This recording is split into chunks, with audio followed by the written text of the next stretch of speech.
You need to make sure you always have a plan B. Because if you don't, shit can blow up in your face and you're going to lose money and make mistakes. Those mistakes are going to compile again and again on top of you and you're going to be stuck. You don't want to be stuck. You want to take action and have flexibility. That is what you need. And that's what creative finance allows you to do. Have flexibility because you're making creative offers that allows you to have optionality. When you have options, you can, instead of selling on a wrap, you can rent a property, or instead of renting it, you can do a lease option. Gives you the flexibility to have several exit strategies to make sure you're never going to lose. That's why everybody in real estate needs to learn and master creative financing. Whether you're a wholesaler, a landlord, a rehabber, buying self-storage, buying multifamily, creative financing works all the time. The property we're going over today is a prime example of what creative financing allows us to do when plan A doesn't work. So we bought this property in Peoria, Illinois. I have no idea where that's at. So we bought this property for $90,000. It was, I believe, a PPC lead. Negotiate with these sellers. It was an old rental for them. They kind of moved out, I guess. They moved out. We didn't have any cash buyers in that market. It was a new market for us. So we negotiated seller financing. So they owned it free and clear. We negotiated $90,000 purchase price, $10K down. $90,000 purchase price with $10K down. So the balance to the sellers was $80,000. We negotiated 4.5%, amortized over 25 years. Payments were $444.67 a month. Our plan initially was to sell this on a wraparound mortgage. So we negotiated for the first 3 months, no payments. So 3 months, no payments.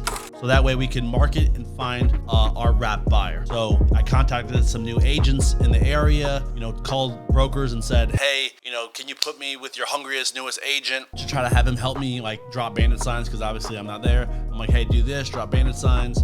Let me know if you have any buyers who are, doesn't have the greatest income and struggling to get qualified, and we can see if we can work with them. So we got some traction, but there was nothing that was really offers that we received that made sense. Until we had one person go look at the property from a bandit sign, and they were really just looking to rent because they didn't plan on really staying in that area for so long. I think their daughter had 2 or 3 years left in high school. So they're like, hey, we like this place. And this place did need repairs. So it needs some paint, flooring, it needs some cosmetic stuff done to it. And when you sell on a wraparound mortgage, you can sell as is, and you can still get a premium for the property. And so that's the benefit of selling on a wrap mortgage, because you're giving this buyer, the benefit of you financing them, because typically they can't get financing on their own. So when you do that, you can sell as is and people will just do the work themselves. And so this was the case with this guy, but he didn't want to buy it. He said, hey, I just want to rent, but I will paint, I will do this work. So out of pocket, we were only out 10 grand. We had no repair costs. We had nothing else. Our holding costs for that time period, we had no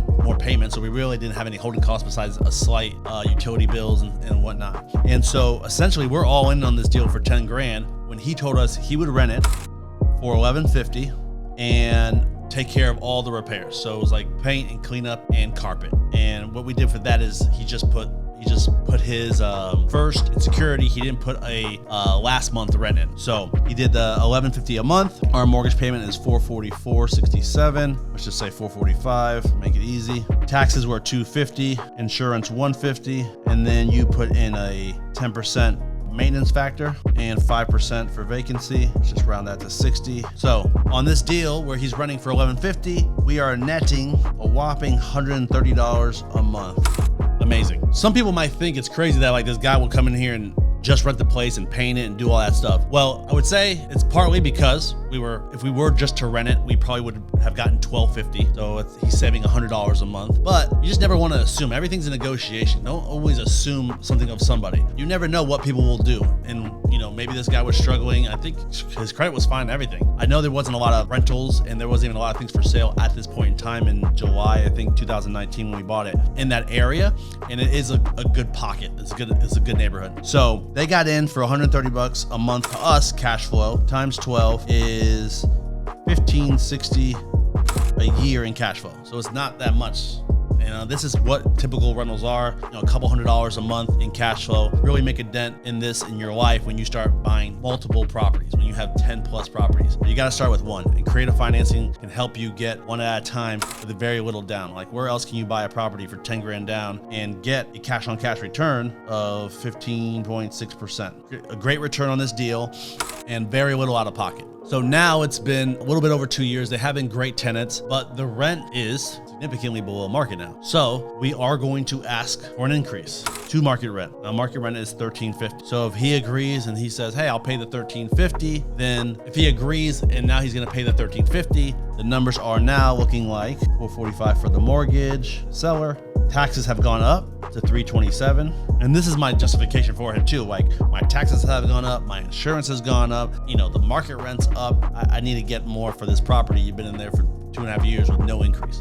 $175 for insurance, and then doing the same maintenance factor, and to make life easy, 5% here for vacancy, just round up to 70.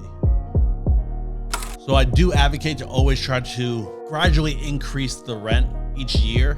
You want to make small adjustments. It doesn't always have to be like, hey, the rent's jumped to $150. Now you have to pay $150, because you also don't want a lot of turnover. Turnover is where actually you lose a lot of money by having it vacant. Now you got to paint it again or put new carpet or whatnot. And the new tenant's asking for this or this to be done because, you know, the old tenant's fine with it because they live in it every single day.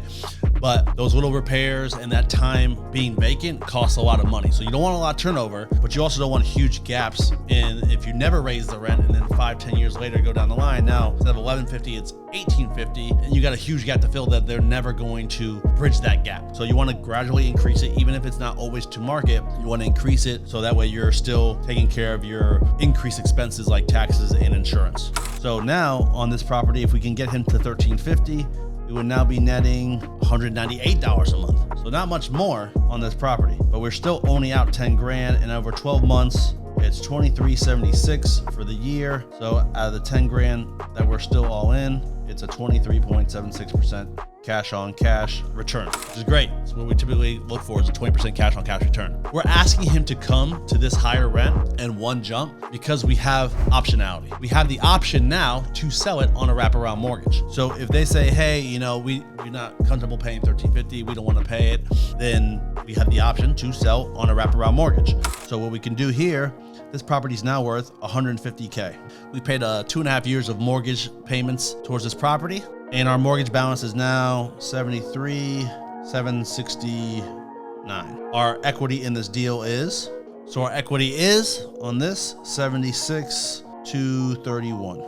So we have over $75,000 in equity on this deal. And when we were first looking to sell this property, we were only looking to try to wrap it for like $135. Now, again, you can sell it on a premium, these wrap deals, because you're offering financing. So now we can probably ask on this property when we go to market it, like $165,000, $175,000. But let's just say we get somebody at $165. I'll break down the numbers to show you what that actually looks like if we did sell it on a wrap, the tenant decides to move out. So at $165, and say we ask for 15 grand down. We get 15 grand down from a buyer. And what we do with these wrap buyers, we always ask them, like, what's the most you feel you can put down that's comfortable for you? And obviously we just go with people who have the best credit, the best jobs, and the most down. So we weigh those options. We don't always go with the person who has the most down, but we weigh the buyers and, you know, interview them and see who's our best option. So on this one, for instance, to say we market for $165, we get 15 grand. So now we finance $150,000 at 6% for 30 years, and that payment is $899.33 a month. P&I. The taxes would be the $327, and the insurance $175. And his actual taxes might go lower because their owner occupies, and their insurance might go lower also. But let's just use my number, insurance, tax, and so that would be $1,402. So they're right around what the rent would be. And so when you sell on a wrap mortgage, you want to get the numbers as close to what people are paying for rent. So if someone can say, hey, you know, these properties are renting for $1,350, $1,400, I could get into this property for $1,400 if I get 15K down. So if they can do that, it makes sense for them. If their payment's $1,900, then they're just gonna say, well, I might as well just rent. But if you can make it the number that they're gonna pay each and every month, you wanna advertise almost that number, like own this property with same as rent. Own this property, same as rent. $1,400 a month you can own for the same amount you're renting for. That can catch people if they have a little bit of money down. So what I'm doing on this deal to make that number work is 6%. I've done other wrap deals where I sold the property, where I sold the note at 9%. So I asked a much higher interest rate because the payments justified it being close to market rent. On this one, I messed around with the numbers a little bit, and 6% is where it had to be for it to make sense for me to get the rate for them as close to to market as possible. So $1,400 a month for them. How this looks like for us is, let's just round that up to $900. So if we get $900 a month from this payment and we are paying out $445, and we are making $455 a month. We're actually making more money, significantly more money from that $200 a month to now $455 a month. So we're making $455 a month. So the benefit of selling on a wrap mortgage and just owning the note and not the house is you don't have to worry about taxes going up, the insurance going up. You don't have to worry about shingles are loose or come off, or if there's a leak in the toilet, the AC's not working. Creating notes is very valuable. You can come around, you can sell these notes later in the future, but I'm actually making more money creating this note where I'm gonna make $455 a month, static payment every single month. So now my return on netting $455 a month times 12 months is $54.60 divided by the $10,000 I'm still out of pocket. That's a 54% cash on cash return. That's the power of creating notes. And that's why we went to try to do the wraparound mortgage initially, but didn't work out. We went to plan B. We rented out the property. We built up equity. We got cash flow in the meantime, not amazing cash flow, but we still were getting cash flow. The property had no problems for us. Now we're in a better position where we're gonna make significantly more money, and our mortgage is gonna get paid down faster than their mortgage.